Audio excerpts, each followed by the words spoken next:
मज़ेदार सी रेसिपी को देखते ही आप लोगों के मुंह में भी पानी आने वाला है। ये रेसिपी बनती ही इतनी मज़ेदार है। जिस तरीके से ये रेसिपी बना रहे हैं, इसमें ना तो करेलों में कड़वाहट आएगी और ना ही आपका गोश्त कच्चा रहेगा। मुझे यकीन है कि इस रेसिपी को आप फॉलो करके घर वालों को बार बार मजबूर करेंगे कि करेले गोश्त बनाएं। बिस्मिल्लाहिर्रहमानिर्रहीम। लिल हानी एंड मामास किचन में आप लोगों को वेलकम करते हैं। आज हम बना रहे हैं करेले गोश्त और इसके लिए मैंने यहाँ पर तकरीबन 1 किलो के करीब जो है करेले ले लिए हैं और इनको मैंने पीलर की मदद से पील कर लिया है। इसके छिलके रिमूव कर लिए हैं और अब दरमियान से कट लगाएंगे और इसके दरमियान से बीज भी निकाल लेंगे। चम्मच की मदद से बीज निकाल लें और इनको बारीक बारीक कट कर लें। यहाँ पर देखें, अगर आपके थोड़े से बड़े साइज़ के करेले कट गए हैं तो दरमियान से आप काट लीजिएगा। इस पे हमने लगा लिया 2 चम्मच के करीब नमक है। चम्मच आप टीस्पून लीजिएगा छोटे वाला और इसको 10 मिनट के लिए रख दें। प्याज ले लिए 6 अदद, 2 प्याज अलग कर दें, बाकी प्याज़ों को बारीक बारीक काट लें। 10 मिनट हो गए थे। करेलों को हम हाथों की मदद से मसल लेते हैं अच्छे तरीके से। इसका नमक जो है वो पानी के साथ मिल के इसका कड़वाहट को ख़त्म कर देगा। यहाँ पर मैंने करेले धो के खाली कढ़ाई के अंदर ऐड कर दिया है और इसको मैंने तल लिया है बिना तेल के। आप तेल डाल दें और इसको फ्राई कर लें। यहाँ पर करेले तकरीबन डार्क येलो कलर के हो गए हैं और यही स्टेप है जहाँ पर हम अपने प्याज ऐड कर देंगे। जो 4 प्याज हमने बारीक काटे थे वो हमने यहाँ पर अब इसके अंदर ऐड कर दिए और इनको हमने तल लिया।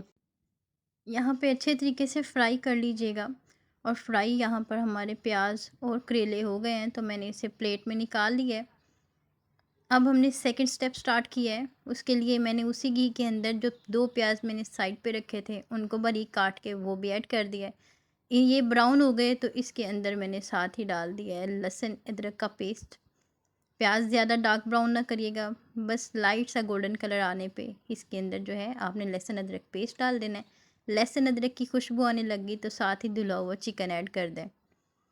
चिकन को अच्छे से फ्राई होने दें और तकरीबन 5 मिनट लगेंगे। इसको ढक कर पकाएंगी तो यहाँ पर ये चिकन जो है बिल्कुल हमारा रेडी है, फ्राई हो चुका है। थोड़ा सा पानी डालें ताकि हमारा चिकन भी बिल्कुल गल जाए और इसके साथ ही जो प्याज हैं वो भी अच्छे तरीके से टेंडर हो जाएं। इधर मैंने एक बड़े वाला टमाटर लेके उसके छिलके उतार के इसको भी ऐड कर दिया और ढक कर रख दिया था। इसको ढक कर रखने का मकसद ये था कि टमाटर अच्छे तरीके से गल जाएंगे और हमें भूनने में आसानी हो जाएगी और हमारा मसाला खड़ा खड़ा नज़र नहीं आएगा। मसाले डाल लेते हैं।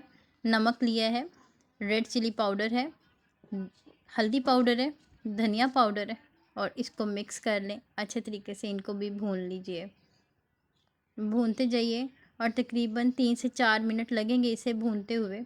इसको ढक दिया है ताकि इन सारे मसाले जो प्याज और टमाटरों के अंदर और चिकन के अंदर रच बस जाएँ और इनको सेंटर में आपने अपना चम्मच रख के अच्छे तरीके से इधर फ्राई कर लेना है ताकि आपके जो प्याज और टमाटर हैं वो बिल्कुल मैश हो जाएं। यहाँ पर हमने पानी ऐड कर दिया है ताकि चिकन की जो रही कसर है वो भी अच्छे तरीके से निकल जाए और चिकन अच्छे से गल जाए। ज़बरदस्त सा कलर आ गया है और यहाँ पर हमने इसके अंदर डाल देने हैं अपने करेले और प्याज जो कि फ्राई किए हुए थे हमने। ये ऐड कर दें और अच्छे से इसको भी भून लीजिए। यहाँ पर असल में हमारी मेहनत शुरू होती है क्योंकि किसी भी सालन का जो टेक्सचर होता है वो इसकी बुनाई के ऊपर डिपेंड करता है। जितना आप इसको अच्छे से भूनेंगे उतने ही मसाले अच्छे से इसके अंदर रच बस जाएंगे। तो देखिए यहाँ पर हमने इसको तकरीबन 3 से 4 मिनट के लिए ढक कर रखा ताकि जो है इसका जो कच्चापन वो ख़त्म हो जाए और मैंने दम दे दिया है।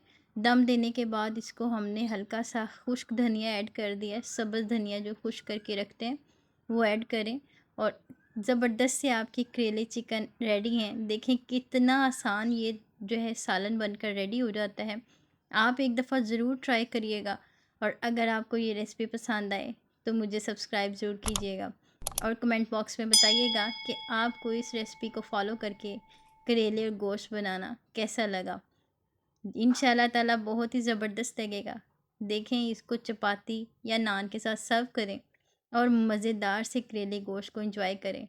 कच्ची लस्सी लाजमी बना लीजिएगा ताकि जो करेले होते हैं इसकी जो तासीर होती है वो गर्म होती है, और कच्ची लस्सी बनाएंगे तो इसकी आपके मैदे के अंदर हीट नहीं होगी। Thank you for watching. मिलते हैं ज़बरदस्त सी रेसिपी के साथ। टिल देन अल्लाह हाफिज़। अगर आपको ये रेसिपी पसंद आई है तो प्लीज़ सब्सक्राइब का बटन ज़रूर दबाइएगा और लाइक करते हुए जाइएगा। इससे इंस्पिरेशन मिलती है कि हम काम बहुत अच्छा कर रहे हैं। Thanks for watching.